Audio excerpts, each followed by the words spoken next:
بەڵێ بینەرانی یازی سڵاوتان لێبێت من یادگارفایەخم ئەم شەو بە شێوەیەکی ڕاستەوخۆ لە ڕانیەوە لەگەڵتانین خۆتان دەزانن ئەم شارە ناسراوە نازناوەکەی دەواازەی ڕاپەڕینە ئەم شەو ئێمە لە دەواازەی ڕاپەڕینەوە چوار کاندیدی چوار لایەنی سیاسی جیاوازمان بانگشتی بەرنامەی باسی هەڵبژاردن کردووە بۆی بزانین دید و تێڕوانین و دنیابینیان چییە بۆ چارەسەرکردنی کێشەکانی ئەم شارە و کێشەکانی هەرێمی کوردستان لەگەڵ بەغدا ئەمانەوە بزانین کاندیدەکانی پێشووتر ئەوانەی لەسەر سنووری ڕانیە حساب کراون چەند خزمەتی ئەم شارەیان کردووە من چەندین کەسم دواندووە لە ڕێگەی و نامانەشی بەدەستم گەیشتووە هاوڵاتیانی شار هەندێک یا بە شێوەیەکی زۆر ئەتوانم بڵێم ناڕازین لە ئەدای ئەو کەسانەی نوێنەرایەتیانەکەن ئەڵێن تا ئەو کاتەیە بن بە پەرلەمانتار ئیشیان بە ئێمەیە دوای ئەوە لە ئێمە ناپرسنەوە ئایا ئەم کاندیدانەی کە تازە ئەبن بە پەرلەمانتار و بەرەو بەغداچن ئەتوانن ئەزمونێکی جیاواز پێشکەش بکەن ئەتوانن ئەو بێمتمانەی هاوڵاتیان دەنگدەران بەرامبەر بە کاندیدەکان پێچەوانە بکەنەوە من زیاتر ناڵێم داوای لێبوردنتان لێ یەکەم کە چەند خولەکێک بەرنامەکە دواکەوت ئەم شەو چوار کاندیدی ئەزیز و بەڕێز لێرە لە بەرنامەی باسی هەڵبژاردن حزوریان هەیە شیرین علی حوسێن کاندیدی هاوپەیمانی دیموکراسی و دادپەروەری لە شاری ڕانیە و هەروەها محەممەد مستەفا کاندیدی یەکگرتووی ئیسلامی کوردستان لە شاری ڕانیە عومەر خدر کاندیدی پارتی دیموکراتی کوردستان لە شاری ڕانیە و هەروەها غەریب ئەحمەد مستەفا کاندیدی یەکێتی نیشتیمانی کوردستان لە شاری ڕانیە مامۆستا گەر لە جەنابتانەوە دەست پێ بکەم مامۆستا غەریب بۆی بەرچاویشتان ڕوون بێ لێرە من خولەک و چرکە ئەگرمەوە بۆ قسەی هەمووتان بۆی بە یەکسانی هەمووتان قسەی خۆتان بکەن ئەوترێت ڕانیە شارێکی سەوزە خۆتان واڵن ئایا خزمەتی ئەم شارەتان کردووە لە ئاستی قوربانیەکانی لە ئاستی ئەو وەلائەی ئەم شارە لە ڕابردوودا و لە ئێستادا بۆ یەکێتی هەیان بووە بنای خۆی گەورە میهرەبان سپاس بۆ ڕێخستنی و بەرنمەیە سپاس بۆ بینەرانم کە چاودێری و گوێبیستمانە بن من غەریب ئەحمەد ناسرا بە مامۆستا غەریب مدیرە وقافی ڕانیە کاندیدی ژمارە 16 لەسەر لیستی 162 گەر ژمارەکەت نەڵی سپاس دەکەم گوتن تازە بەڵێ تازە وتت لەسەر لیستی حزبی شەهیدان شێتی نیشتیمانی کوردستان بەڵێ پرسیارەکەم ئەوە بوو ینی ئێوە خۆتان ئەڵێن ڕانیە شاری یەکێتیە ئایا بایی ئەو قوربانیانەی ئەم شارە داوێتی یەکێتی خزمەتی کردووە و بعد لقی دووەمی پرسیارەکەشمت پێ بڵێم تۆ ئەچیتە بەغدا بەنیازی چی بۆ ئەم شارە بکەیت بەڵێ هەڵبەتە لێرە لە ڕاپەڕین یاخود لە ئیدارەی ئەوەی کە ناوی زۆنی سەوزە تەنهایەکی نیشتیمانی کوردستان حاکم نییە تا ئەو شوێنێکێکیتی باڵادەست بووە توانیویتی وەک لە سەرەتاوە سەرەتای دروستبوونی نیشتیمانی کوردستان خوڵقانی بۆ بەرژەوەندی گەل و خوڵقانی بۆ پاراستنی مافەکانی گەل و بە خوڵقانی بۆ بەرەپێشچوونی ڕەوت و ڕابوونی گەلی کوردمان دروست بووە بە بێگومان دوای ساڵی 91 و دوای هێنانەکایی حکوومەتێکی کوردی هەوڵەکانی شیتی نیشتیمانی کوردستان بەردەوام بووە ئەم شارە لە پەرلەمانی عێراق کاندیدی هەبووە ینی کەسێک بە دەنگی خەڵکی ڕانیە بچێتە پەرلەمانی مەبەستم یەکێتی نیە هەموو لایەنەکان بەڵێ هەیان بووە گەڕاونەتەوە شارەکە خزمەتی شارەکەیان کردووە بێگومان تۆ خەڵکی پرسیوە بەڵام ئەمن ئەوەی کە پرسیارە و گرنگی ئەوەیە کە دەکرێت ئێمە چی بکەین ئەگەر نا هەموو کاندیدانێکی لە ڕاپەڕینەوە ڕۆشتونە تۆ وەڵامی ئەوە پرسیارم بیتەوە من دواتر دێمەوە لا بەڵێزانم تۆ بەنیازی چیت بەڵێ من بەنیازم ئەوەی کە کاندیدە پەرلەمانتارەکان بەرامبەر بەڕانیە کەم تەرخەم بوون بەرامبەر بەڕانیە کۆی حکومڕانی هەرێم بەرامبەر بەڕانی و ڕاپەڕین کەم تەرخەم بوون لەبەر پەرلەمانتارەکان باسی کاندید و پەرلەمانتار لەبیرمان نەچێ آخر کە پەرلەمانتار لە پەرلەمانی عێراق ئیشێکی هەیە جیاواز لەوەی کە تۆ لە وەزارەتی امتیازی باشی لەبەردەستە بەڵێ ئەوەندەی کە درکم پێکرد بێت هاوکار بوونە زۆر سپاس شیرین خان ئێوە لە حزبێکی نوێن لە پارتێکی سیاسی نوێن سەرڕایەوەی کە سەرۆکی ئاوپەیمانێتیەکەتان لە ئەزمموی سیاستکردن و حکومڕانی و حزبایەتی لە ناوەڕێمی کوردستان و لە بەغداش نوێنیە بەڵام وەکو حزب بۆ یەکەم جارە بەرەو پەرلەمانتاری واخود بەرەو پەرلەمانی عێراق ئەنگاوەنێن و پەرلەمانتارە نێرنە پەرلەمانی عێراق پێت وایە پەرلەمانتارەکانی پێشوو پارتە سیاسیەکان کەم تەرخەم بوون بەرامبەر بەم شارە من شیرین علی حوسێن دەبان بە خێراتتان دەکەم ئەو خۆشحاڵ بووم کە لێرە ئەو شۆ هەمومان پێکەوەینە ئێمە وەکو هاوپەیمانی بڵێ زۆر تازەین سەرەتاین بەڵام ئێمە بەرنامەی خۆمانمان یەکێک لە جێبەجێکردنی داخوازیەکانی خەڵکە لەبەرەوەی ئێمە تازەین بە خۆت دەزانی و بەرنامەکانمان یەکێک لە بەرنامەکانمان بۆ ڕێخستنی سێنتەرەکانی خزمەتگوزاریە شەفافکردنی داهاتە بەرنامەکانمان بەر لەوەی بچتە سەر بەرنامەکان کاتی تەواو بۆی بەرنامەی خۆت و حزبەکەت من پێم وایە کە بەرهەم دکتۆر بەرهەم کە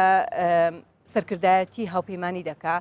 جێپەنجەی دیار بووە لە ناوڕانیەی کاتێک کە لە کابینەی 6 بووە خزمەتی زۆری کردوبڕانی پرسیارەکەی من وتم پەرلەمانتارەکان ئەوەی بەدەنگی خەڵکی ڕانیە و دەواازەی ڕاپەڕین چوونەتە پەرلەمانی عێراق لە ئاسیارەتی بوون بەرامبەرم شارە نەخێر بۆچی کەم تەرخەم ئێوە چیەکەن ئێمە بۆ خەڵک ئیش دەکەین داهاتی خەڵک دەدەینەوە بە خەڵک بەرنمەکانی کە لە کابینەی 6 کاک بەرهەم تەواوی نەکردووە ئێمە بەتەماینە تەواویکەین و تەواوی دەکەین ئیشەڵڵا بۆ نمونە هەر لە دەڤەری ڕاپەڕین زانکۆی دروست کردووە سلفەی عقار سلفەی زەواج ئەوانەی کە تەواو نەبووە تەواویان دەکەین وابزانم حکمێکی زۆر جوانی کردووە کاک بەرهەم ئەماڵ بزانانی پەرلەمانی کوردستان نیە لە بەغا چیەکەم لە بەغا بەپێی دەستور ئێمە بەپێی دەستور بەپێی تەوافق ئەوانی کە تەواو نەبووە تەواوی دەکەین تەوافق ماوە لە عێراق تەوافق نەماوە بەڵام بەپێی دەستور هەوڵ زیندوو ئەکرێتەوە چۆن زیندوو دەکرێتەوە بەهۆی ئەو نوێنەرایەتیانەی کە هەیە ئێمە تەوافق بکەین لەگەڵ ئەو نوێنەرایەتیانەی کە هەیە بەپێی ئەوە ئیشەڵڵا ئێمە هەوڵ دەدەین زیندوی بکەینەوە و باشە کەواتە پەرلەمانتارەکانی پێشوونوێنەرانی کورد لە بەغا لە سەرۆک کۆمارەوە تا بەڕێوبەرێکی گشتی بە پەرلەمانتار و بە وەزیرەکانەوە ئەتوانین بڵێن ڕۆڵی سلبی و نەرێنیان هەبووە لەوەی کە پەیوەندی نێوان هەرێم و بەغدا خراپ بێت و وڵاتیان باجی بدەن بەڵێ چۆن لەبەرەوەی هیچ بەپێی ئەو دەستورە کە هاتووە هیچ شتێک هیچ پەیوەندیەک نەبووە لە نێوان خەڵکو و لە نێوان حکوومەتەوە اینجا ئەوە بەڵێ سوپاس دەکەم بێگومان دێمە وڵات کاتەکە تەوا بوو مامۆستا عومەر جەنابتان کاندیدی پارتین لە ڕانیە وەکو بەڕێزیان کە نوێنەری یەکێتین و خاتونیش کە نوێنەری هاوپەیمانی ئاماژەیان پێدا وتیان کە کەم تەرخەمی هەبووە و خاتوشیرینیش وەکو هاوپەیمانی وتی ئێمە هەوڵەدەین جیاواز بین هەوڵەدەین پەنابەرینە بەردەستور و هەوڵەدەین ئەو تەوافقەی کە نوێنەرانی کورد کاریگەریان لەسەر کاریگەری نەرێنیان لەسەری هەبووە زیندوی کەینەوە و چاکی کەینەوە پێت وایە لە عێراق لە دوای هەڵبژاردن تەوافق و شەراکەتێک ئەبێ کە کورد مافی خۆی تیاوەرگێتەوە بەناوی خوای گەورە من عمەر خەدر کاندیدی لیستی ژمارە 184 پارتی دموکراتی کوردستان لیستی پێشمەرگە و شەیدان و جەنابی سەرۆک بارزانانی باشە ساڕۆژی ڕۆژنامەگەری کوردی پیرۆز دەکەین کە دوێنێ ساڕۆژی ڕۆژنامەگەری کوردی بوو و هەروەها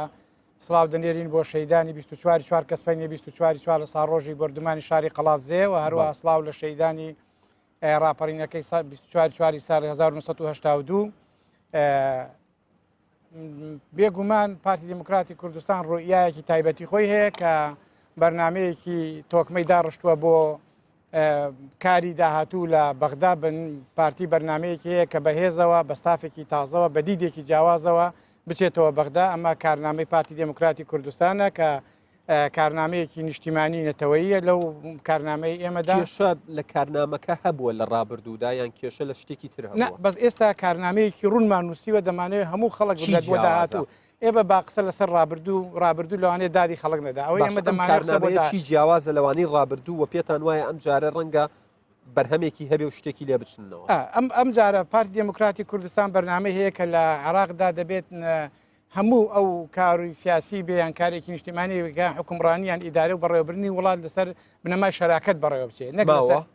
نەماوە ئێمە گەرما بە پێویستمان بۆ نەبوو کە لە بەرنمەکانی خۆماندا جێگیریکەین نەماوە بۆیە ئێمە هەڵدەین نەما بێ چۆن زیندوو ئەکرێتەوە جاخۆ هەموو ئەو شتانی کە لە داهاتوو دەیکەی لە ڕابردوو نەبووە تۆ بۆی لە داهاتوی بۆی هەڵی بۆ دەی بەدی بێنی ئێمە کارنامەکەمانەوەی کە دەمانەوێت لە عێراقی داهاتوودا کە شەڕێکی سیاسی سەخت دەبێ بۆ بەدەستێنانی مافەکانی میلەتەکەمان و هەروەها پرۆژە نیشتیمانیەکەمان لەسەر ئەساسی شەراکەتێکی نیشتیمانی و هەروە ئەو سیستەمە فیدرالی کە پێی دەستوری عێراق سیستەمێکی فیدرالی هەیە کە ئێستا ئەو سیستەمە فیدرالیە نەماوە ئەو سیستەمە ئیتحادیە نەماوە ئێمە دەمانەوێت کار بکەین کە دەستگایەکەیە لە عێراقا ناوی سیستەمێکی فیدراالیەوە ئێمە دەمانێت ئەو سیستەمە فیدراالیە هەموو عێراق بگرێتەوە نەکرد لە بەغدا بێت و نەگاتە کوردستان. سپاس دەکەم مامۆستا محەممەد ئێوە وەکو یەکگرتووی ئیسلامی کوردستان وەکو گوێتان لێبوو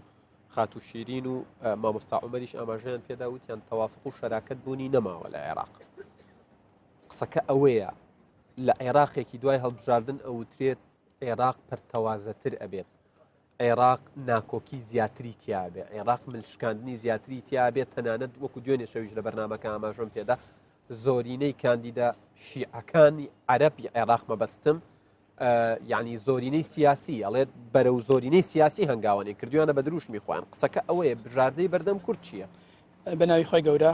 زۆر سپاس بۆ بەڕێستان. من مامۆستا محەممەد مستەفا ناسراوم کاندیدی ژمارەکەی ژمارەکە نەڵێن لەسەر لیستی 1975 تاکە لیستی ئیسلامی خوازانی کوردستانە. طبعاً بەنسبەت پرسیاری جەنابەت حەزم لێبوو هەر ئاماژە بە پێشتر بکەم. طبعاً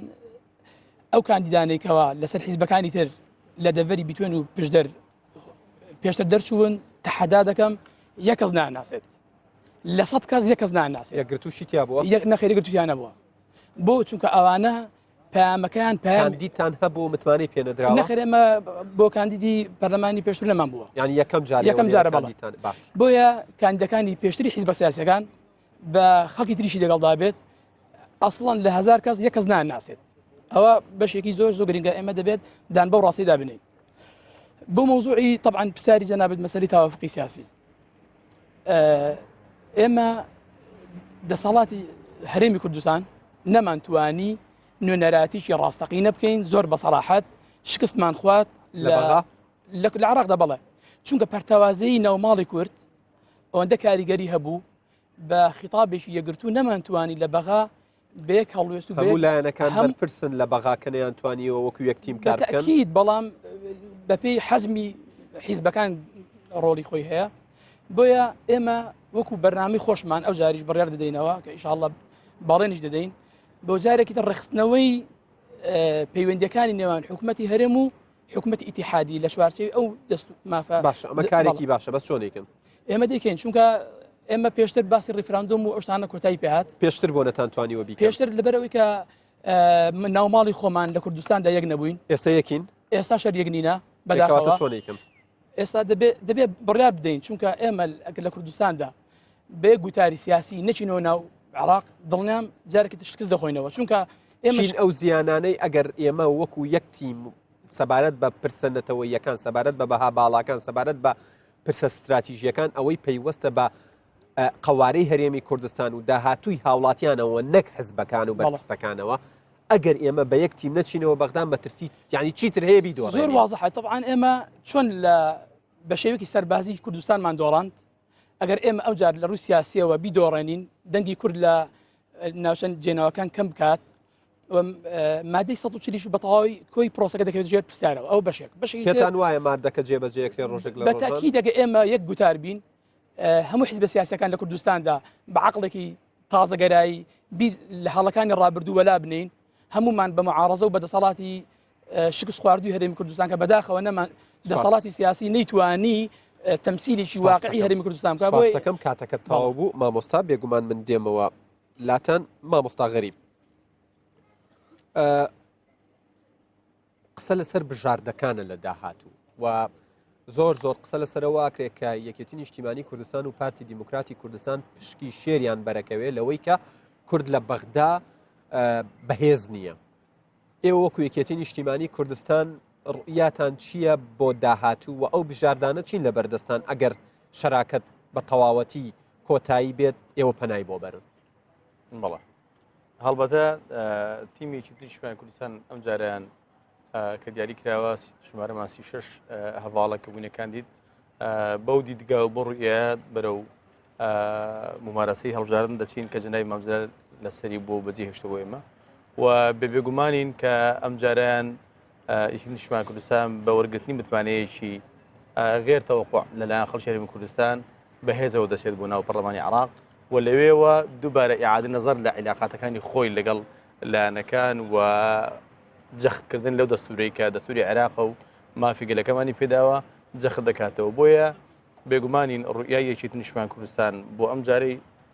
خولی هەڵبژاردن ڕوئیەک دەبێت کە لە سایدا ئێوە بیرتانە کاتێک کە بودجە پەسەند کرا بەڵێ کاتێک کە بودجەی 2010 عێراق لە پرۆژه یاساوە کرا بە یاسا و پەسەند کرا بەڵێ بیرتانە لە ناو پەرلەمانچی ڕوویدا سەبارەت بە یەکدەستی و یەکڕەنگی و یەک هەڵوێستی شیعە و سوننا سەرەڕای ناکۆکی و دوژمنایەتی لە مێژینەیان بەرامبەر بە کورد کە ئەوان بوون بە یەکدەست ئێوە ئەگەر بچنەوە ئەوێ قسە لەسەر ئەوە هەیە بە بەراورد بە یەکەم خولی پەرلەمان لە 2005 لە 2010 تەنانەت لە 2014 یعنی کورد لە هەفتا کورسی بەسەرەوە هاتووەتە سەر 57 پاشە ناتوتە سەر 63 بۆ 65 کورسی ئێستا مەترسی ئەوە هەیە کە زیاتر لە دەست بدات بەڵێ کورد لە ناو پەرلەمانی عێراق ئەتوانێت ڕۆڵی هەبێ یان وەکو ژمارەیەکی بێکاریگەری سیرەکرێت بەڵێ هەڵبەتەوە من بۆ ناگەڕنمەوە کە بێکاریگەری باسیەکەی مەسەلە ئەوە بێکە کاندیدەکانی لایەنەکان یاخود بەتایبەت کاندیدەکانی چێتی بێکەفاعەتن بەڵکو بۆ دەگەڕنمەوە کە شانسی کورد لەوەدا بووە کە لەوەتەی هین هەر چەوسێنراوینەوە لەوەتی هین هەر زوڵمان لە یەکرە و شیعە و سونەت و ئێستا باسی یەکەی شیعە و سونە خۆی ئێستا نییە ئەوەیە کە هەریەکە چەندین وڵات هێزیان لە پشتە و داعیمان دەکەن و پەیڕە و پرۆگرام و ئەجندای دەرەچیان بۆ دیتەوە بژاردە و ڕێگە چارە چییە؟ بژاردە ڕێگە چارە سەرەوەیە کە خەڵکی هەرێمی کوردستان ناکۆچەکان وەلا بنێت و هەوڵ بدرێت ئەو لایەنە سیاسی کە هەرگیز مساومی لەسەر مافەنەتەوەیەکان نەکردو پشتیوانی بکرێن و بە تیمێکی بەهێز بەرەو ڕەمەنی عێراق بچین لەوێ شەڕی کورد بکەین و لەوێ بتوانین ئارامی و ئابووری وڵاتەکەمان جێبەجێ بکەین لەبیرمان نەچێت هەرێمی کوردستان لە چوارچەوەی حکوومەتێکی عێراقی فدراڵدا و ئێمە دەتوانین بۆ تیمێک کە دیدگا و ڕوئیامان دیارەکە کە نەتیجە نایب مامزەلالە بتوانین بەختەوەری بۆ خەڵکی کوردستان بگەڕینەوە دووبارە. مامۆستا ئێوە وەکو پارتی ینی پێتان وایە کورد لە دۆخێکایە بتوانێت فشار دروست بکات ینی بۆ نموناگەر من نمونەی جاری پێشوت بۆ بێنمەوە جاری پێشوو کە حکوومەتی عێراق دروست بوو حکوومەتی عێراق تازە ڕوبەڕووی چەکداران و هێزێکی تێرۆریستی وەکو داعش دەبووەوە باری لار بوو کورد لە ناوچە کێشە لە سەرەکان و ناوچە کوردستانەکانی دەرەوە عێراق دۆخی باش بوو داهاتی لە ژێردەست بوو خاکیشی لە ژێردەست بوو واتە کارتی فشاری هەبوو ئەم جارە کورد کارتی فشاری هەیە بەرامبەر بە عێراق کورد کارتی فشاری هەیە لە پرسیارەکەی پێشتر کە پێم خۆشە تۆزیحێک بدەمێت لەسەرەوەی کە پارتی و یەکێتی پشکی شێریان بەردەکەوێت لەوەی کە وەزدە خەم لە بەغدا هەیە بەڵێ ئێمە وەکو کورد کە نوێنەرانی کورد دەبین لە بەغدا یا نوێنەرانی کورد ئەوانی ئێستا لە بەغدان هەڵەکە ئەوەیە کە ئێمە نابێژ سەنگی کورد بە کورسیەکانی هەژمار بکەین 6 کورسیمان دەبێ یان هەفتامان دەبێ یان 50 کورسیمان دەبێ سەنگی کورد لە بەغدا بە کورسی نییە دەبێت لەگەڵ دەسەڵاتی بەغدا لەگەڵ دەسەڵاتی مرکز لەسەر ئەوە پێک بین کە ئەمە لەم وڵاتە شەریکین بەیەکەوە لەم وڵاتە ئێمە کەمینێنی ئەوان زۆری نەبن چونکە ئەگەر وابێ خۆ کورد ئەگەر وەزعیشی باش بێت و ناوخۆشی بەهێز بێت کورد هەر ناتوانێت لە هەفتا کورسیەکەی زیاتر بەدەست بێنێ کەواتە دەبێت ئێمە لە پەیامێکمان پێ بێ بۆ بەغدا کە بە بەغدا بڵین ئەوە ئێمە شەریکتانین ئێمە ئەوە نین کە بە سنگ و پێگە کورد بەم 6 کورسیان باش ئەوانەی لە بەغا دەسەڵاتدارن و دەسەڵاتیان بەدەستە ینی گوێ لە ماگرن پێیان بڵێ ئێمە براین و ئێمە شەریکینەوە گوێ لێ ناگرێت بەڵام ئەمە بەچ دەکرێت بەکار و پرۆژەی دەکە ئێستا پارتی دموکراتی کوردستان پرۆژەیەکی هەیە بۆ پرۆژەکەی بۆ ئەوەیە کە ئێمە لە خاڵ یەکەمدا هەوڵ دەدەین کە ئەم قوارەی هەرێمی کوردستانی کە ئێستا هەمانە قوارەیەکی بمێنیتەوە گەشە مەترسی لەسەر ئەیچۆن هێزی سەربازی کە پەلامار دەدا و دێت و ناوچەکان داگیر دەکات و هێز دێت دەگاتە نزیک هەولێر شەڕ دەکات و جەناوی سەرۆک بارزانانی پێش بەهێزەکە دەگرێت ئەی مەترسی لەوە زیاتر هەیە کات و پێشمەرکان لە ڕوبەڕووبوونەوەی هێزی دەسەڵاتی ناوەندا شەید دەبن ئەیچۆن مەترسی لەسەر نیە بۆی ئێمە پێویستمان بەوەیە لە خاڵ یەکەمدا ئەم قوارەی حکوومەتی هەرێمی کوردستانی کە ئێستا هەمانە بەهێزی کەین بەرەو پێشوێ بەرین و سنگێکی ناودەوڵەتی بدەین و هێزێکی نیشتیمانی و ناو خۆمان دروستکەین بۆی ئەم هێزە نیشتیمانی بێتە خاڵێکی بەهێز و پێشمەرگە بکرێتە هێزێکە تۆمە بەست ئەوەیە ئێمە ئەبێ لێرەی یەکگرت و یەکدەنگ و یەکدەست بین بۆی لە بەغا بەهێز بەتەکید سوپاس دەکەم شیرین خان دوێنێ لە لێدوانێکی تایبەت بۆ کوردستان 24 جەنابی کاک دکتۆر بەرهەم ئاماژەی بەوە داوتی نە ئێمە هێندە لاوازین نە بەغداش هێندە بەهێزە و مامۆستاش ئاماژەی بەوە داوتی هێشتا قوارەی هەرێمی کوردستان مەترسی لەسەرە کەواتە مادام ئێمە هێندە لاوازنین ئەتوانین چۆن بچین بەرەو بەغدا و چ جۆرە سیاستێک پەیڕەو بکەین بۆ ئەوەی ئەوەشی لە دەستمانداوە بەدەستی بێنینەوە خۆی بینینەکە زوو ئەوەندە ئاسان نییە کە تۆ ئاکسەر ئاوا بیبینین من ڕاستە کاک بەرهەم دوێنێ ئەو تێگوت دەستخۆشی لێ دەکەم بەس تۆ کە لێرکانە تۆ تەماشای ئەو پێکهاتی حیزبانە بکەی کە لە ناو عێراقدا هەیە شیعە ئەو سونە و کورد هەمویان ناکۆکن لەگەڵ یەکتری لە ناو عێراق هەر بۆ خۆشیان لە ناو خۆیاندا ناکۆکن ڕاستە مەسەلەن شیعە ئەو سونە ناکۆکن کورد و شیعە ناکۆکن ئێمە لە ناو خۆشماندا بە خۆمان ناکۆکین لەبەرەوەی هەر دیسان دەگەڕێنەوە بۆ تەوافق و شەراکەت کە لاوازە ئیلا دەبێت لە ڕێگای دەستورەوە بێ باشە ئەمە چه خزمەتێک بە هاوڵاتیانی هەرێمی کوردستانەکە یعنی هاوڵاتیانی هەرێمی کوردستان ماندوون و چاوەڕێن کاندیدەکان بەر لەوەی باسی شتی زۆر قەبە و گەورەیان بۆ بکەن بچووکترین سادەترین مافەکانیان بۆ دابین بکەن لەوێ بەڵێ بەهۆی ئەو هەموو بەهۆی ئەو جەنگەوە بەهۆی شەڕی داعشەوە بەهۆی ئەو شەڕە ناکۆکیانی کە لەناو خۆیاندا هەیە لە عێراق بەڕاستی تۆ هەر تەماشاکە لە بەسرا و لە مووسڵ و لە کوردستان هەموو خەڵکەکە بێزار بووە لە وەزعی ئێستاکە بەڵام ئێمە هەمومان دەتوانین بە تەوافق لە ڕێگای دەستورەوە ئێمە هەموو شتەکان چاک بکەین و ببورە پرسیارە یەکێکی تر لە قسەکانی هاوپەیمانی کە وەکو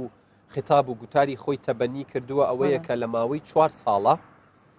پاشەکەوتی موچە بۆ موچەخۆرانە گێڕێتەوە ئەمە چۆنەکرێت ئێمە پرسیارێکە من هێشتا وەڵامی وەرنەگرتەوە چەندە لە خەڵکی دیکەی ئێمە خۆی هاوپەیمانی چەند پرۆژەیەکی هەیە لە ڕێگەی ئەو پرۆژانەوە یەک لەوانەیش کە موچەیە کە بەپێی پەیڕەوەیەک کە دانراوە هەر هاوپەیمانی دایناوە پێشکەشی دەکەین لەو بەپێی ئەو پرۆژەیە و بەپێی ئەو پرۆگرامە داوای گەڕانەوەی موچە دەکەین بۆ سێکتەری پەروەردە و بەڵێ سوپاس دەکەم مامۆستا محەممەد من دێمەوە سەر هەمان باس ئەوترێت کورد کەرکووکی لەدەستداوە خورماتووی لەدەستداوە خانقینی لەدەستداوە نیوەی خاک و نیوەی داهاتی لەدەستداوە و ئێستا بەنیازە بچێتە بەغدا ئەوەشی سەیرە هێشتا خوێندنەوەیەکی واقعی بۆ دۆخەکە نییە هەر وەکو جاری جاران بەنیازن بچنەوە بەغدا ڕۆڵ و کاریگەری و سنگ و فشار دروست بکەن پێت وایە ئەم جارە کورد ئەبێ لە بەغدا چه جۆرە سیاسەتێک پێڕەو بکات تەبەنی بکات بۆ ئەوەی لە دەستی داوە بەدەستی بێنێتەوە هەمان پرسیار ئەمەوێ وەڵامم دەست بەڵێ یەکەم شت بە بۆچوونی ئێمە یەکەم شت دەبێ ئێمە هەموو حیزبە سیاسەکان بە معارەزەش و بەدەسەڵاتیش واز لە عەقڵێکی مێژوگەرایی بێنین خۆمان لەناو خۆماندا بێ خیتاب و بێک عەقڵ و بێک نەهجی منهجێکی زۆر باش بەیەکەوە بچین بۆ بەغا کە نەتیجەکە دەرچوو ئەمە چۆن نەکرێت ئەوە بەچ دەکرێت طبعا دوای نەتیجەکەی طبعا دوای 12 پێنجەکە ئەوە خاڵی دووەم ئێمە دەبێت ناوماڵی خۆمان لە کوردستاندا بۆ پەرلەمانی کوردستان و بۆ تەواوی ئەحزابی سیاسی لە کوردستاندا خۆمان ڕێخینەوە بۆ ئەوەی ئەو بارودۆخە دەرونیە کە بە سەر خەڵکی کوردستان داهاتووە بە تەواوی کۆتایی پێبێت خاڵێکی طبعا من دەمێت ئاماژەی پێ بدەم مەسەلەی تەوافقی سیاسی ئێمە وەکو مامۆستا عومەر دەست باسی ئاماژەی پێدا ئێمە لە عێراقدا ئێستاش تەوافقی سیاسی تێک نشکەندراوە ئەگەر ئەوان بانگێشە بۆ پارتە شیعەکان بانگێشە بۆ تێکشکاندنی تەوافقی سیاسی دەکەن ئەوە خەیاڵە بۆچی چونکە ئێستاش ئێمە لەژێر هەژمونی کۆمەڵێک بارودۆخی نەدەوڵەتی ئیقلیمی داینە دەوڵەتانی سعودیە و دەوڵەتانی سنی مەزاهیبی ناهێڵن بە هیچ شێوەیەکی کەەوە عێراق بەس بە یەک تائیفەی شیعەگەرایی بخۆی بە تەواوەتی سەیطرە بەسەر عێراقدا کە بۆیە وەکو مەبدەئی تەوافق چۆن لە لوبناندا هەیە کە سەرۆکی پەرلەمان بۆ شیعەیە و سەرۆکی کۆمار بۆ مەسیحیە و سەرۆکی ئەنجومەنی وەزیران بۆ سونەیە بە هەمان شێوە ئێستا بۆتە تقریبا بۆتە کەلتورێک سەرۆک کۆمار بۆ ئێمەیە سەرۆک پەرلەمان بۆ سونەکانە و ئەنجومەنی وەزیران بۆ شیعەکانە وەکو یەگرتو پێتان باشە ئەم گوزارە کورچاوی لەسەر چ پۆستێک بێت ئێمە وەکو کورد پێمان باشە بەڕاستی پەرلەمان بەلای ئێمەوە زۆر گرنگە بۆچی چونکە ئێمە شاڵی گرنگە لەبەر ئەوە کە ئێمە دەبێت لە ڕێگەی دەستورەوە جارێکی تر ئێمە داوای مافە نەتەوایەتەکانی خۆمان چەند کورسی لە پەرلەمانی عێراقەیە یەگرتو چەند کورسیەیە 329 کورسی هەیە چەندی کورد بووە لە خولی ڕابردوو کە ئێستش بەردەوامە حالیە تقریبا 62 دوانە 62 بۆ 65 کورسیەکە بەڵێ ئێوە وای دانێ وەکو مامۆستاش ئاماژەی پێدا 80 کورسی شەهێنی نێمە ئەی خەنە دەنگدانەوە بابەتێک لە بەرژەوەندی کورد کێ زۆری نێ لە ناو پەرلەمان زۆری نەنیە لەرەدا چۆن لەبەر ئەوەی کە ئێمە پێکاتێکی ترمانەیە بە ناوی سونە سونەش وەکو ئێمە معاناتی هەیە سونە من لە بەرنامەی کە ئەمە ئەم بەرنمەیە باسی هەڵبژاردن لە جێگەی باسی ڕۆژ پێشکەشەکرێ وێژنێکی تایبەتە بە ینی هەڵبژاردن چاوپێککەوتنم هەموو شەوێک لەگەڵ نزیکی 50 کەس کردووە پێش جێبەجێکردن و پەسەندکردنی بودجە ئەیانوە ڕێکەوتنێکەیە و سونەش بەڵێنی پێداوین کە پشتمان تێ نەکات چونکە سونەش وەکو ئێمە مافی پێشکراوە معاناتی هەیە بەڵام بینیمان چۆن سونە و شیعە ڕێکەوتن و کورد زەرمە ئەو بابەتێکی دەوڵەت جۆپۆلیتیکی بوو بابەتێکی ئیقلیمی و هەرێمەتی و نەودەوڵەتی بوو ئەو مۆزوعێکی ترە ئێمە سونەکانیش لە مەوزوعی متنازع عليها ككمال قضيمان هي كيشان هي بلام من ضلنا دكموا ككرد اما يخي خطابي سياسي ما نبي هم بارتو بلام شري خاكي كرد لقل سنه نقل لقل شيعة بالتاكيد بلام كواتت شلون سنه لقل اما البريك دستور كمان حكم كمان دستور هذا بلى سباستكم ما مستا غريبيه ما ولايتو لكوتاي قسكاني اوتي دستوريك مان هي والله وقسەکە ئەوەیە کە کورد کاتێ باز دێتە سەرباسی مادەی 140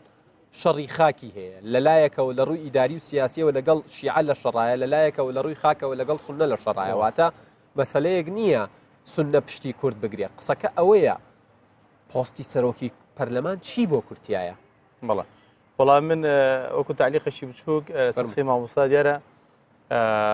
کورد ئەوەی کە تووشی ئەنفال و جینۆساید و چیمە بەران بوو حکوومەتی سونەوە سەری هێنا لە عێراق لە سەدەمی ڕژەمی بازدا و سوڕەتی ئەنفال کەدا تاشرا بۆ لەناوبردنی کورد جەنابی عەزەدووری بە ناخێری جانی کردی خۆ ئێستا کە دیسان سوڕەتێکیکەدا تاشراوە لە تورکیا بەنای سوڕەی فەتح خۆ هەر سونە دەیکات بۆیە من پێم وایە لە بەرامبەر کووردا عەقڵی عوروبە بە عام یەکشتە شیعە و سونە کە یەتە سەر مەسائیل نەتەوەی ئێمە ئەوان چۆن دەڵێ یەخیتابی و کەلۆسی خۆیان ئەنوێنن لە ناوخۆیاندا بێگومانین کە سەلاجەکانی جنوبکەوە نیوەی ناوی عەلی عومەرە ئەوە لەوە گەڕێ و ئەو شەڕی ئەوان شەڕی مەزهەبیە و درێژەی هەیە بۆ سەدان ساڵی لەو پێش بەڵام لە بەرامبەر کووردا نەخێر کورد لەکوێ متمانەی بە سونە و بە شیعە کرد لەوێدا زەردەمەند دەبێت بەڵکو ئەوەی کە گرینگە بۆ ئێمەی کورد ئەواتە تۆ لەگەڵ مامۆستا محەممەد هاوڕانیت کاڵەیە ئەکرێمە لەگەڵ سونەیە بگەین بە ڕێکەوتنێک و تەوافقێکە بێ ئێستا لیان گەڕێ بنانی قەندیل کۆتایی پێدێن پەرلەمانتارێکی پێشووی عێراق وتی ئێمە باجی دوو شتە دەین لە عێراق بەڵێ یەک کوردین و عەرەب نین بەڵێ دوو سونەی شافعی مەزهەبین بەڵێ هاوڕایت خۆ سونە شافعی مەزهەب چ زیانەکی هەیە بەڵام کێشەی ئێمە کێشەی قەومیە خۆ کێشەی تائیفی و مەزهەبی لە عێراق زاڵە بەسەر کۆی سیستەمی حکومڕانی عێراقدا کێشەی ئێمە لەوەدایە لە بەرامبەر عەقڵی عوروبەدا هیچ مەجال نییە بۆی کە بڵێ وڵات کام کەواتە ئەکرێ کورد بیرەوە بکاتەوە سوود لە شیعەیە لە سونە وەربگرێت و ڕووبکاتە ینی با پرسیارەکەم بەم شێوەیە بە سادە و ساکاری بێت کورد چاوی لەسەر سەرۆکی پەرلەمان بێت پۆستی سەرۆکی پەرلەمانیان نە ئێمە پێش حەدەس ناکەوین جارێ ئێمە وەکو یەکی دیشمان کوردستان لە هەوڵی ئەوەدان کە چۆن بتوانین بۆ چوونی خۆت یعنی پێت وایە پۆستی سەرۆکی پەرلەمان وەکو مامۆستا محەممەد وتی پۆستێکی گرنگە بە نسبەت کوردەوە بەڕای من ئەوە پەرلەمان یەکجار گرنگە گومانتیانە بەڵام کورد دەتوانێت چی لێ بچنێتەوە لە ناو زۆرینەیەکی شیعە و سونەیە ئەزانی کورد ئەگەر یەک پێشمەرگە بمێنێت لە هەرێمی کوردستان هەر کورد دەبووەکەدان کورد ناتوانێت ناکرێت کورد نادیدە بکرێت بۆ نییە کەسەوەی پەرلەمانی هەبیان سەر حکومەت من وەڵامی وازەحم لە جەنابی مامۆستا وەرنەگرتەوە کە ئایا ئێمە پۆستی چاومان لەسەر پۆستی بڵین سەرۆکی پەرلەمان بێت یاخود نەخێر بەڵام مامۆستا محەممەد زۆر بەوازحی وتی با چاومان لەسەری بێت پرسیارەکەی من ئەوەیە کورد چاوی لەسەر چ پۆستێک بێت پێت وایە ئەبێت چاوی لەسەر پۆستی سەرۆکۆمار جێگری سەرۆکوەزیران یا سەرۆکی پەرلەمان بێت یان چەند وەزارەتێکی بێ زۆرگرێ باشتر بەڵێ پۆستەکانی بەغدا کە سێ پۆستی سیادی هەیە سەرۆکی ئەنجومەنی وەزیران و سەرۆکی پەرلەمان و سەرۆکی کۆمار سێ پۆستی گرنگن پۆستەکان خۆیان چەند گرنگن ئەم دەسەڵاتی ئەم پۆستانە بە پێی یاسا ڕێکخراوە باش بە پێی یاسا دەسەڵاتی ئەم پۆستانە ڕێکخراوە لە ئێستادا ئەو دەسەڵاتی بە سەرۆکی کۆمار درراوە دەسەڵاتێکی تەشریفاتیە بەڵام ئەگەر کارێکتەرێکی بەهێز سەرۆک کۆمار بێ دەتوانێت پیادە بکە چونکە لە بەندی یەکەمی دەسوور دانووسراوە کە لە دەسەڵاتەکانی سەرۆک کۆماردا سەرۆک کۆمار چاودێری جێبەجێکردنی دەسوور دەکات کەواتە سەرۆکۆمار ئەو کاتی جەنابی سەرۆک مام جەلال بوو کاریگەری خۆی بوو بەڵام زۆر جیاوازە بەڵام ئێستاش کارکتەرێکی دیکەی کوردەیە بچێتە بەغا بتوانێت کارە بکات بەنیازی سەر کارکتەرەکان دەکەین بەڵام بۆ ئێستای بارودۆخی پەیوەندیەکانی هەرێم و بەغدا سەرۆکی پەرلەمان گرنگترە لە سەرۆکی کۆمار بۆ بارودۆخی ئێستا بۆ ڕێخستنەوەی پەیوەندیەکانیان بۆ جێبەجێ چونکە گرفتی ئێمە لە عراقسیە لە عراقەوە ئەوەندی عیلەتەکە بە نسبەت کوردەوە لە بەغدا پۆستە یان عقلیەتە هیچ پۆست نییە منا ببوورە با پەیامەکەم بگەێنم ئێمە لە بەغدا دەبێت دەگەڕێمەوە سەر قسەی یەکەمەکە کردم ئێمە لە بەغدا دەبێت بیر لە شەراکەت بکەینەوە بیر لەوە نەکەینەوە چه پۆستێکمان دەوێت ئێمە دەبێت لە بەغدا پۆست هیچ گرنگ نییە تۆ ڕێی سەرکانی جێش کورد بێت کە تەوافق نەبێ هیچ ناکرێت بۆیە ئێمە دەبێت لە عراق بیر لە شەراکەتێکی نیشتیمانی دەسەڵاتی ئیداری سیاسی بکەینەوە نەک بیر لەوە بکەینەوە چەند پۆستێک گرنگە ئەو پۆستە گرنگە ئەو وەزارەتەکە هەوانە هیچ ئەهمیێتێکیان نابێت ئەگەر لە عراق عقلێتێک نەبێت بیر لەوە بکاتەوە کە کورد لەم وڵات و لەم دەسەڵاتە ئەگەر لە دوای هەڵبژاردن شەراکەت بوو بە ئەمرێکی یعنی بوو بە بابەتێکی سەخت مەحاڵ بە دڵنیاییەوە شەڕی داهاتوو لە بەغدا شەڕی تەشکیلکردنی حکوومەتی بەغدا شەڕێکی زۆر سەخت دەبێت چونکە تەداخلاتی اقلیمی دەبێت تەداخلات لە وڵاتە زیلهێزەکان دەبێت شەڕێکی زۆر سەخت دەبێت بۆ دروستکردنی حکوومەتی تازە لە بەغدا بۆیە کورد دەبێت خۆی بە تیمێکی بەهێزەوە بگەڕێتەوە بۆ بەغدا بە تێڕوانینێکی جیاواز بگرێتەوە سوود لە هەموو ئەو هەڵانەوە بگرێت کە لە چەند ساڵی ڕابردوو لە بەغدا کردمانە پێویستمان بۆ کە بەدیدێکی جیاواز و ئەم پەیامی کورد پشتی ئەگەر پاڵپشتی لە کاندیدێکی سەرۆگۆزیرانی عێراق کرد لە بەرامبەر چی پاڵپشتی بکات لە بەرامبەر ئەوەی کە بیر لەوە بکاتەوە کە بەهێزترین دوو کاندید عەبادی و مالکی تەجروبەمان لەگەڵ هەردووکیان هەیە خۆ ئەوان ئێمە گرفتمان لەگەڵ شەخص نەبووە ئێمە لەوەتەی حکوومەتی عراقی لە ساڵ 1920 کۆ دامەزراوە گرفتمان لەگەڵی خۆ عەبادی و عەلاوی لە سەردەمی ڕژێمی پاشایەتی و سەدام حوسێن و ڕژێمی عەبدولکەریم قاسم و ئەوان نەبوون ئێمە گرفتمان لەگەڵ ناو پۆستەکانی ئێمە گرفتمان لەگەڵ عەقڵیەتی حکومڕانیە لە بەغدا بۆیە دەبێت عەقڵی حکومڕانی لە بەغدا بگۆڕێ عەقڵیەتی حکومڕانی لە بەغدا بە ڕۆشتنی پەرلەمانتاران بە ڕۆشتنی کورد بچێتەوە بەغدا پۆست وەربگرێ وەرنەگری ئەگۆڕێ یان ئەمە شتێکە ئەوان جێگیرن لەسەری و سیاسەتی خۆیان ناگۆڕن بەتەکید من هاوڕام لەگەڵ مامۆستای بۆ پەرلەمان بێ یان بۆ سەرۆک کۆمار بێ عەقڵیەتەکە ئەساسە چۆن پەیڕەو دەکرێت چی دەبنەوە ئەوێ بە تەوافق بە شەراکەت لەگەڵ نوێنەرەکانی کە من پێم وایە ئەوەی کە دەچێت بۆ دەبێت بە سەرۆک کۆماریان بە سەرۆکی پەرلەمان عەقڵیەتەکە چەندە نەک ئەوەی کە لەوێ کە تەطبیقی دەکەن و دەیکەن من پێم وایە عەقڵیەت ئەساسە لەوێ کە چۆنە و چۆن پەیڕەوی دەکەن کەواتە ئەوان ستراتیژیەت و دووربینیان هەیە لە مامەڵەکردن لەگەڵ کوردە بەڵام کورتبینە ناکۆکن کورد من ئەوەندەی دەڵێم ئێمە چەند پێکەوە کۆک بین لەگەڵ یەکتری و چەند نوێنە ئەوانەی کە ئەو پەرلەمانتارانەیان کە دەچن بۆ ئەوێ بەلاوازی نەچن بە قووەتەوە بچن بەهێزەوە بچن ئەوانەی پێشووتر لاواز بوونیان ئەوانەی پێشووتر بۆ نمونە پەرلەمانتارەکان چاویان لە حیزبەکانەوە بووە چاویان لە حیزبەکانی خۆیانەوە کە نردویانن بۆ ئەوێ چی دەڵێن چی دەکەن من پێم وایە ئەوەی پەیمانی شەروان نابێ ئێوە شەر لەلایەن حزبی خۆتانەوە من پێم وایە کەمەکانی ناو حزبی خۆتانەوە ڕاستە ناکرێن لەوانەیە وابێ بەڵام من پێم وایە ئەوانەی کە دەچن نوێنەرایەتی عێراق دەکەن لە بەغدا زیاتر بەهێز بن نوێنەرایەتی کورد دەکەن لە عێراق بەهێز بن بێدەسەڵات نەبن باشە وەڵامی ئەوم وەرنەگرتەوە وتە ئەوانی تر لەلایەن حزبەوە ڕاستاکرێن و زۆر دەستکراوەنین بەڵێ ئێمە تازەین ئێمە تازەین باشە ئێوە تازن بەڵێ کەواتە چی جیاوازتان پێ بۆ خەڵک ئێمە وایە ئێمە جیاوازین من پێم وایە بۆ نمونە ئێمە هەمووی تەعاهودێکمان پڕ کردوتەوە هەموو ئەوە کاندیدەکان کە هەر کاتێک دەڕۆین بۆ نوێنەرایەتی لە عێراق خەڵکمان بیر بێ بگەڕینەوە ناو خەڵک هەمویان وایان و ئێمە تەعاهودمان پڕ سەیری بەڵێنەکانی پێشووترم کردووە بە فلێکسی گەورە گەرۆ بە ڕسمی گەورە بەڵێنی وای تایە وڵی هەر زۆر بڕواناکەم هیچ کاندیدێک هیچ حیزبێک تەعاهودی بە هیچ کاندیدێک پڕ کردبێتەوە ئێمە وەکو کراوە من ئاگادارم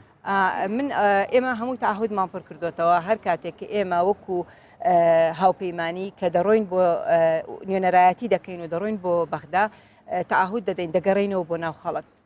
سوپاس مامۆستا محەممەد هاوڵاتیان زۆر بێمتمانن بەرامبەر بە کاندیدەکە ئەمە مەسلەیەکی کەسی و شخصی و تایبەت نییە حەقیان نییە محەممەدە یان شیرین خانەیان هەر بەڕێزێکی ترە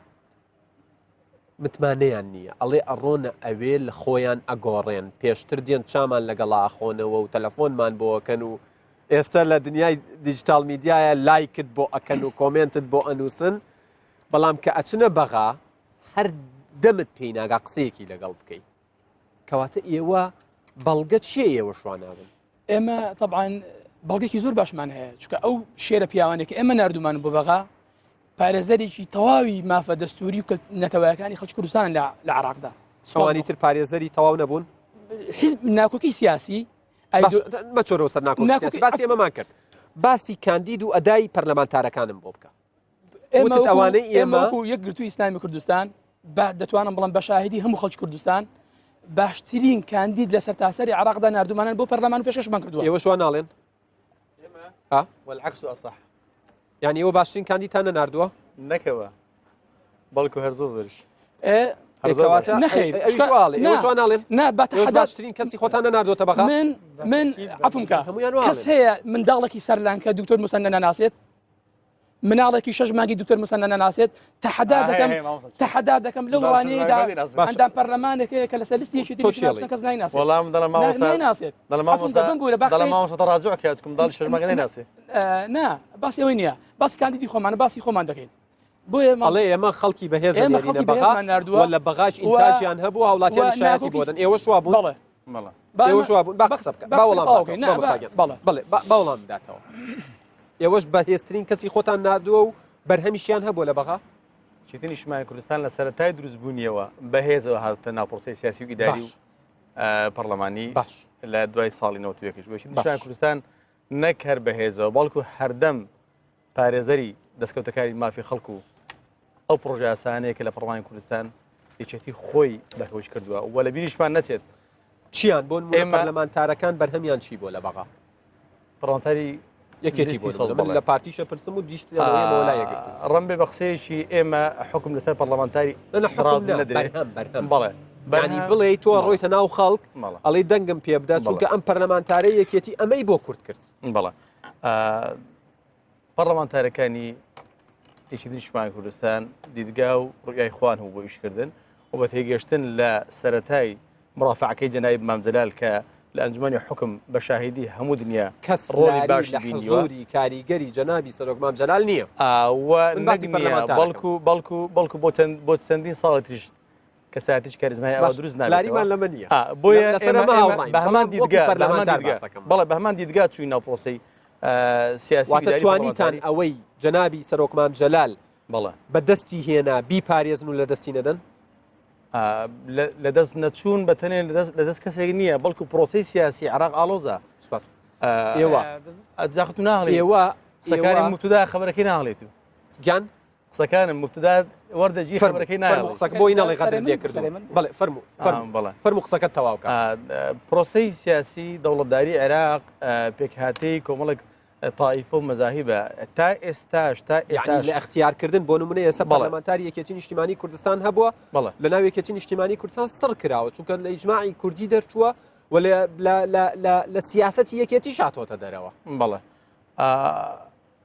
بەدەرنی لە حیزبەکانی تریش ئەو حاڵەتانە هەموو لایەنەکان حاڵەتی ئەوان لیدە هەڵە بۆ نابێت دووبارە بکرێتەوە بەڵێ هەڵە بۆ نابێت دووبارە بکرێتەوە حاڵە دووارە نەبوونەوە نییە لە دنیادا تا ڕێڕەوی ژیان بەردەوام هەڵە دەبێت بەڵام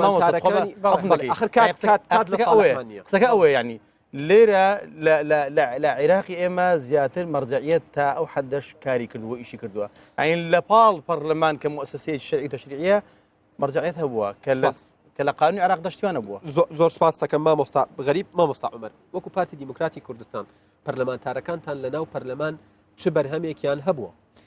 ئێمە لە ئەدای پەرلەمانتارەکانمان زۆر ڕازین و ئەدای پەرلەمانتار بۆ ناپێورێت چەندێتە سەر شاشە و تەلەڤیزیۆن و لێدوانی ڕۆژنامەوەیدا قسەکانی چەند خزمەتی میلەتەکەی دەکات بەوە دەپێورێت چه پرۆژەیەکی پێچە بەوە دەپێورێت تۆ بچاوێک بە 4 ساڵی پەرلەمانتارانی پارتی لەو خولەیدا بخشێنەوە زۆرترین بایکۆتی پەرلەمان لەلایەن ئەندام پەرلەمانانی بەرهەمی چی بووە بە بەرهەمی ئەوە بووە کە ناڕازی بۆ ئەوەندەی لە دەستی هاتووە کە ناڕازی بۆ لەو پرۆژانەی کە بە زۆرینە بەسەر هەرێمدا دەسەسپێنرێن بە ئەوانی تروانە بوون بەڵێ کەمتر ناڵێن وانە بوون بەڵام کەمتر پەرلەمانتاری لای دیکە هەبوو ناتوەتە دەرکرد لە کاتێک لەسەر بودجە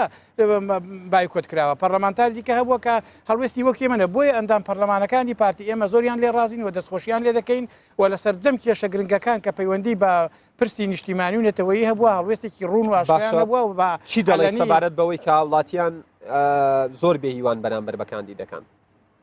زۆر بێهیوان نین بەڵام بێهیوایی هەیە بە زۆرەکەنا بە بێ زۆرەکەی بێهیوان ئەو بێهیواکە پەیوەندی ڕێی خەڵکمان وەرگرتووە ئاخر ئەمەش ڕێی خەڵکمان گرتو لەم لەوانەیە من لە تۆ پتر ڕێی خەڵکمە چونکە من کاندیدم پتر دەگەڕێم و ماڵ و ماڵ دەکەم بۆیە بێهیوان بەڵام بەو زۆریەی نا و نەهاقیشیان نییە لەو بێهیوایە چونکە ئەوە پەیوەندی بەتوانێت ئەندام پەرلەمانەکە بە شخصیەوە نەبووە ئەندام پەرلەمانەکان هەر هەمویان ئەوەی دەچون کە پرۆژەی حیزبی خۆیان پرۆژەی حیزبی خۆیان پێ بۆیە بەندام پەرلەمان ناتوانێت لێ بەتەنها دەتوانێت دەورێکی جیاواز بەس بتوانێت پرۆژەکانی جێبەجێ بکە ئەمە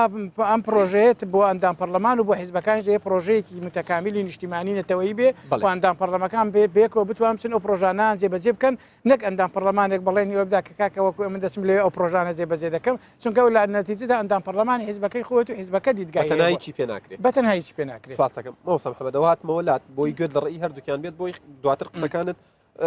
ینی فراوانتر و دووربینانەتر بن قسەکە ئەڵێن لەسەر ئەوە نییە پەرلەمانتارێک یان فراکسیۆنێک چەند کاریگەرە بەڵکو قسەکە لەسەر ئەوەیە کە کورد ئەبێت یەک تیم بێت بەرامبەر بە ئەوانەی کە ناحەقی بەرامبەرەکەن زوڵمی لەکەن پێشلکاری بەرامبەرەکەن مادەی دەستوری لە ساڵحی کورد لە بەرژەوەندی کورد جێبەجێ ناکەن ئالێرە ئەیباتەوە وایە بەتاکیت ئێمە هەتاکو یەک تیم بین بێک عقڵەتی باش و بێک منهج بەرەو بەغا بڕۆین ئێمە دەستەکەوتن لە بەغدا مسۆگەر دەکەین بێگومان بۆ مۆزوعی ئەوەی کە خەڵک لە ئەندام پەرلەمانەکان بێهیوە بەشێک زۆر قسەکانی ڕاستە بۆ چونکە ناکرێت ئێمە خەڵکی کاندیدەکان بۆ پارە و سامان و داهات خۆیان دەوڵەمەندکەن بەڵام خەڵکی هەژار و فەقیر و ڕەشوروتیان دەبیر نییە ئەوە شتێکی واقعیە زۆر واقعیە بۆیە ئێمە وەکو پەرلەمانتارەکانی خۆمان ڕێژەیەکی تقریبا لە 16 لە داهاتەکانیان لێدەستێن بۆ ئەو خەڵکانی کە بۆ خۆمان کە بڕیارمانداوە و پێشتر وەکو سیستەمێکی حیزبی جێبەجێمان کردووە بۆیە ئێمە دەبێ ئەم شەڕێکە ئەمجار دەکەین باسم کرد یەکەم جار ڕێخستنەوەی حکوومەتی هەرێمی کوردستان و دەوڵەتی فیدراڵ ئێمە چۆن بتوانین ئێستا عێراقێکی فیدراڵیە وەکو ینی بۆ نستاندارد و تایبەتمەندیەکانی فیدراڵێتی تا جێبەجێ کراوە بێگومان نەخێر بەڵام ئێمە مادەم دەستورێکمان هەیە حەکەمێکمان هەیە بێهیوانە بووین لە چوارچێوەی دەوڵەتی عراقدا دەبێت ئەگەرتوی ئیسلامی کوردستان ئەگەرم جارە دەستور جێبەجێ نەکا پەنا بنە بەر دادگای فیدراڵی بێگومان چکە ئێمە شتێکی ترمانەیە کە بدێ باسیکەین ئێمە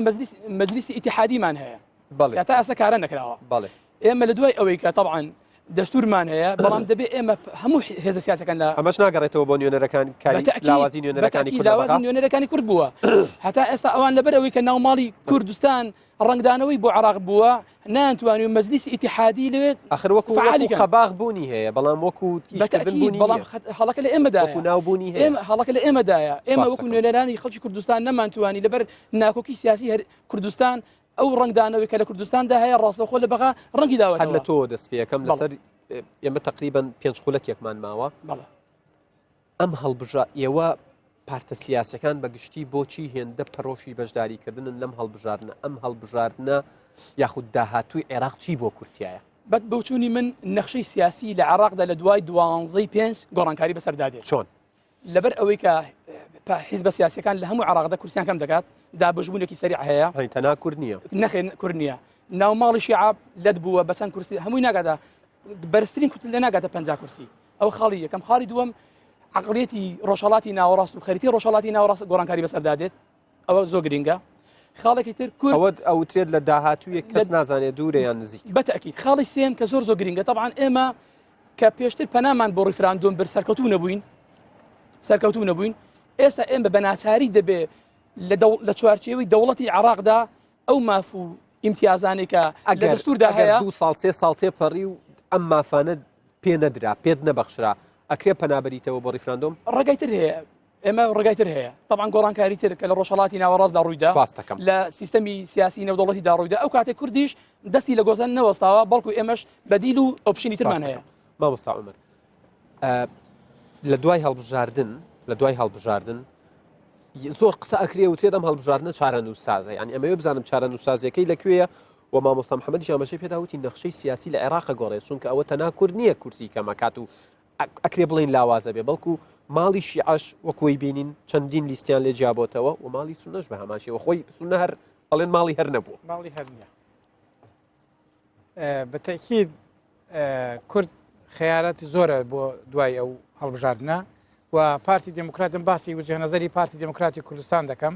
پارتی دموکراتی کوردستان هەر دەرفەتێکی بۆ ڕخسابێ بۆ ئەوەی کە دەوڵەتێک بۆ کوردستان دەرفەتەکەی لە کیس نەداوە. وم لەگەڵ مامۆستای هاوڕانیم کە ڕیفراندۆم سەرکەوتونە بۆ ڕیفراندۆم سەرکەوتوو بووە لە سەرکەوتن لەوەی زیاتر چ کە لە سەدا 93 میلەتەکەی خۆتە تێبینەکەی تۆ چی زۆر باسی سەرکەوتون ناکەم ئێمە ئۆپشنی عفوم یعنی پەنامان بۆ ڕیفراندۆم بەڵام هەلومەرجی نێودەوڵەتی ئیقلیمی ناوخۆی نەماتوانی نەتیجە پەشیمانی لەوەی کە پاڵپشی ڕیفراندۆم باسی پەشیمان بوون نییە چکە بووم بمێژوو تا پەشیمان یا پەشیمان باسی پەشیمان ناکەم من چونکە زۆر باس دکتۆر موسەنامی دەڵێت بە هیچ شێوەیەک پەشیمانی مەگەر سەد جاری تریش من بۆ چوونی خۆمەیە ڕیفراندۆممان کرد لە ڕووی تەکنیک و لە ڕووی واقعیەوە نەمانتوانی سەرکەوتوو بین مامۆستا ناخر چاو لێبێ پرۆسەیەکی مێژووی زۆر گرنگ بۆ ڕیفراندۆم شتێکی تاریخی لە تاریخی میلەتی کووردا تاپۆی ڕەشە لە تاپۆی ڕەش بەهێسترا ینی ناکرێت وەر ئاوا بڵێ وڵا ڕیفراندۆم سەرکەوتوو بووە بەڵام هەلومەرجی جێبەجێکردنەکەی لەوانەیە وەختێکی دیکەی بوێ بۆی ئێمە لە دوای ئەم هەڵبژاردنەش ئێمە ئەوەمان هەر لە خاڵدای ئەو تاپۆی ئێمە هەر لە گیرفاندایە و لەم هەڵبژاردنەشکە دوای هەڵبژاردنەکانیش ئێمە چاوەڕوان ناکەین تا بەغداد ڕەحمان پێ بکە ئێمە هەموو کارتە ئیقلیمیەکان کارتە نێودەوڵەتیەکان و کارتەکانی ناوماڵی خۆشمان و کارتی حکوومەت و ئەوەی خۆشمان بەکاردێنین بۆی بتوانین ژیانێکی باشتر بۆ هاوڵاتیەکانی خۆمان دابین بکەین و واز لەو فکرێ نانین ئێمە تەرکیزمان لەسەرەوە دەبێت کە بتوانین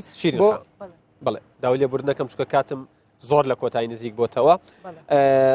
هەڵبژاردننی داهاتووی عێراق ئەوترێت ڕەنگە تۆ شەروا بڵێ هەڵبژاردنێکی چارەنووسسازە